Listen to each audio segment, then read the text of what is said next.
Это первое пожелание. Вы, как омбудсмен, наверное, должны быть на страже наших всех прав, да, граждан.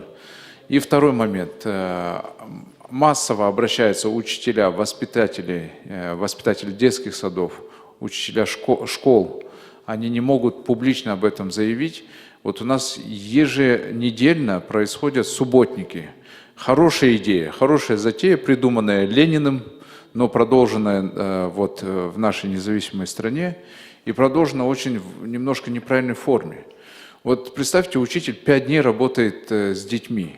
На 6-й день его заставляют работать бесплатно, чистить вот арки, мусорки, грязь. Это очень неправильно.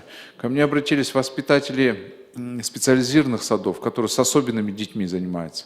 Тоже с утра до ночи они занимаются детьми, в субботу их хакимяты гоняют на уборку мусора, но, извините, они ничем не провинились, да? Они не рабы государства, в конце концов.